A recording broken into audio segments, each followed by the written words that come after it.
situasi kecewa, situasi berat, situasi merasa sendiri, ditinggalkan, diabaikan, gak punya siapa-siapa, banyak masalah, terbeban, situasi sedih. Dan dalam situasi itu, kunci untuk kita survive, kunci untuk dapat jalan keluar, kunci untuk dapat keajaiban itu cuma satu, husnudzon kepada Allah. Berbaik sangka kepada Allah, itu kunci teman-teman. Dan kunci ini adalah kunci paling mudah. Bukan kata saya, kata ulama dan nanti banyak sekali contoh-contoh kisahnya. Ternyata yang paling mudah untuk kita mendapatkan kunci keajaiban dalam hidup itu yang paling mudah karena dia nggak butuh effort banget adalah berbaik sangka kepada Allah. Sangat-sangat tidak butuh effort yang berlebih. Sehingga dengan kita switch sedikit aja pikiran kita yang harus connect dengan, relate dengan hati kita, nggak boleh pikiran kita husnuzon tapi hati enggak. Pikiran bilang Allah baik kok, hati masa sih? Nggak connect kan, berarti nggak relate ya. Kalau pikiran dan hati udah relate, lalu kita husnuzon kepada Allah, di switch sedikit aja dari yang tadinya curiga, gunun, prasangka, jadi berubah kepada hal-hal yang baik tentang Allah. Langsung seketika itu juga Allah rubah situasi kehidupan kita. Jadi merubah situasi kehidupan kita itu semudah merubah pikiran kita tentang Allah teman-teman. Dan itu dahsyat. Bahwa Allah sayang kita, Allah perhatian sama kita, Allah gak mungkin tega sama kita, bla bla bla. Itu tuh dimunculin sesederhana ngebalikin perasaan dan pikiran kita. Sesederhana itu juga dan semudah itu juga Allah kun fayakun merubah situasi dan keadaan kita. Mudah sekali ternyata. Saya kasih contoh tentang keajaiban husnuzan yang ekstrim dulu. Nabi pernah bercerita, nanti di hari kiamat ada 4 orang ahli neraka. Yang mereka itu banyak dosa, durhaka, kufur kepada Allah. Mereka itu diazab di dalam api neraka, kemudian setelah sekian lama dikeluarkan dari api neraka. Dikeluarkan dari api neraka untuk dihisap. Apakah dosa mereka udah habis?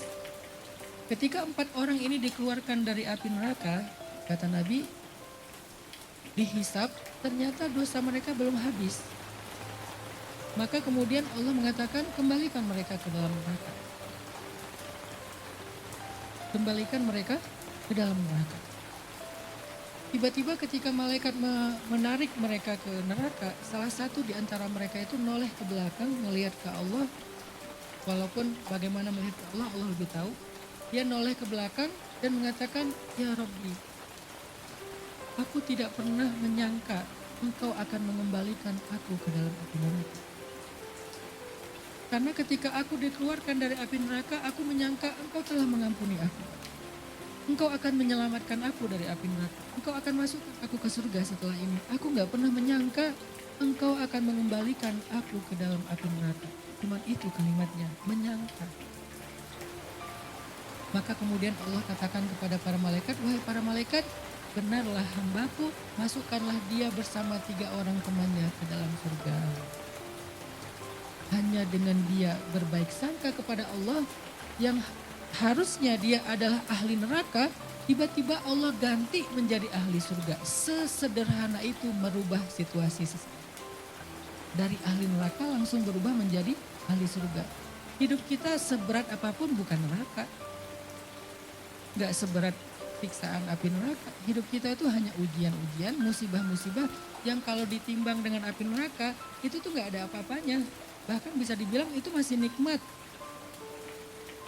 Kalau api neraka aja Allah bisa ngerubah sekejap hanya dengan berbaik sangka kepada Allah, bagaimana lagi dengan hidup kita. Sehingga ketika dia bilang, ya Allah, aku gak pernah nyangka Engkau akan memasukkan aku lagi ke dalam api neraka. Gak pernah nyangka di sini bukan nuduh ya, tapi dia menyampaikan isi pikiran dan hatinya. Aku gak nyangka ya Allah, karena aku pikir Engkau telah mengampuni aku. Allah katakan, aku mengampuni dia. Dan benarlah prasangka dia kepada aku, masukkan dia ke dalam surga karena ana inda bani abdi bi.